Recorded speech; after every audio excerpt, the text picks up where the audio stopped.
کہ تم لوگ اللہ کی عبادت صرف اس کی محبت کی خاطر کرو، جزا یا سزا کی خاطر نہیں۔ تبھی اویس اور سلمان اندر داخل ہو گئے۔ رابعہ نے ان دونوں کو دیکھا۔ اویس نے گردن جھکا کر کہا، میں گورنر بصرہ جعفر بن سلیمان کا قاصد اویس ہوں، آپ کی جانب گورنر کا خط لایا ہوں۔ اس کے بعد اویس نے وہ خط رابعہ بصری کے حوالے کر دیا۔ رابعہ بصری نے تحمل کے ساتھ پورا خط پڑھا، پھر اویس کو مخاطب کر کے بولی، اویس تم گورنر کے کاتب بھی ہو؟ اویس نے سر ہلا دیا۔ رابعہ نے کہا، تو کیا میرے لیے ایک خط تحریر کرو گے تاکہ میں گورنر بصرہ کو جواب دے سکوں؟ اویس نے پرزور انداز میں سر ہلایا۔ رابعہ بصری مسکرا دی، پھر اٹھ کر خط کی کتابت کا سامان اویس کے حوالے کر دیا۔ سفیان ثوری اور سلمان دونوں یہ منظر کو اپنی آنکھوں میں قید کر رہے تھے۔ رابعہ بصری نے کہنا شروع کیا، لکھو،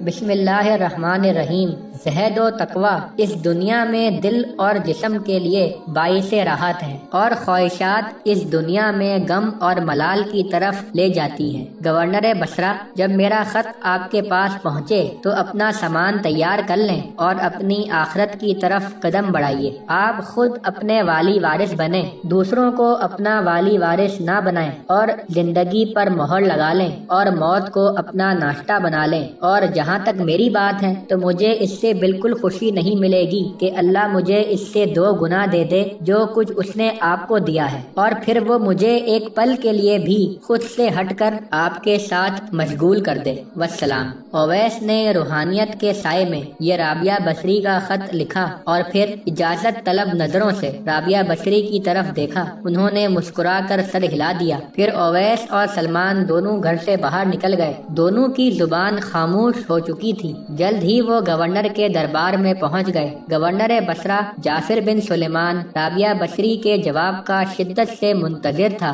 اویس کو دیکھتے ہی وہ فوراً بولا، جلدی سے جواب پڑھو۔ کیا جواب دیا رابعہ نے؟ اویس نے ڈرتے ڈرتے رابعہ بصری کا جواب جعفر بن سلیمان کے سامنے پڑھ دیا۔ رابعہ بصری کے جواب نے وہاں موجود تمام علماء کی آنکھیں بھی نم کر دی۔ دوسری طرف گورنر کا چہرہ غصے سے سرخ ہو چکا تھا۔ اسے اس جواب میں اپنی بے عزتی محسوس ہو رہی تھی۔ وہ دھاڑ کر بولا، آج رات میں رابعہ کے گھر میں خود جاؤں گا، پھر دیکھتا ہوں وہ کیسے انکار کرتی ہے۔ علماء نے فوراً اپنا سر جھکا دیا۔ اویس کے دل و دماغ میں بھی مختلف اندیشوں نے جنم لے لیا۔ وہ فوراً دربار خاص سے باہر نکلا اور سلمان سے بولا، ہمیں کچھ تو کرنا ہوگا۔ اگر گورنر نے رابعہ بصری کی طرف ہاتھ بھی بڑھائے تو ہمیں حرکت میں آ جانا چاہیے۔ وہ بصرہ کی سب سے نیک عورت ہیں، اللہ کے سب سے قریب ہیں۔ ہمیں ہر صورت اس گورنر سے ان کی حفاظت کرنی ہوگی تاکہ بروز حشر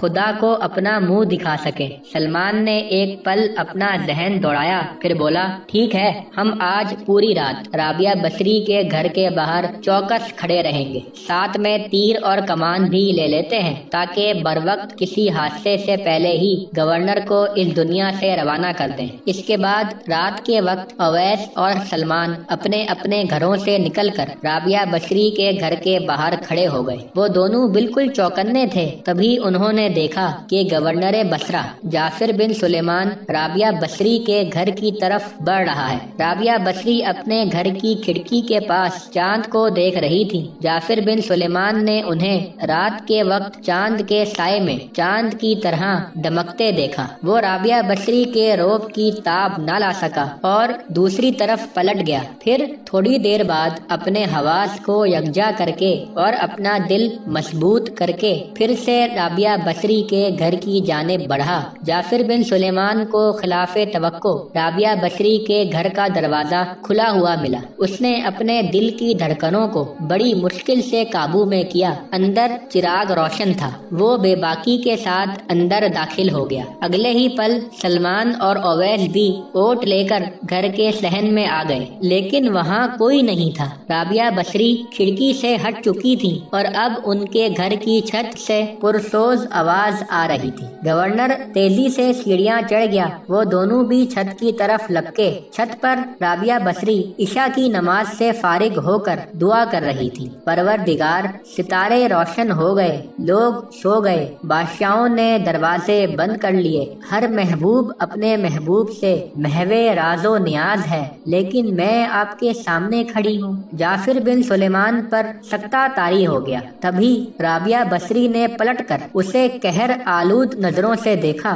جعفر بن سلیمان کی زبان گنگ ہو چکی تھی۔ رابعہ نے اس کے قریب آ کر پوچھا، کیا تم مجھ سے شادی کرنا چاہتے ہو؟ جعفر نے لرزتے ہوئے ہاتھ سے اپنی زبان کی طرف اشارہ کیا کہ وہ بول نہیں پا رہا۔ رابعہ بصری نے کہا، اس سے پہلے کہ زبان کی طرح تمہارا دل بھی چپ ہو جائے، جس راستے سے آئے ہو اسی راستے سے لوٹ جاؤ اور میرا خیال بھی دل سے نکال دو۔ یہ کہہ کر رابعہ نماز کے لیے کھڑی ہو گئی۔ جعفر بن سلیمان فوراً پلٹا اور بدحواس ہو کر دوڑتا ہوا گھر سے باہر نکل گیا۔ سلمان اور اویس فوراً سجدے میں گر گئے۔ وہ سمجھ گئے کہ رب کائنات کی قدرت کا ایک شاہکار نمونہ آج رات انہوں نے اپنی آنکھوں سے دیکھ لیا ہے۔ آخر میں یہی دعا ہے کہ اللہ ہمیں عمل کی توفیق عطا فرمائے، آمین۔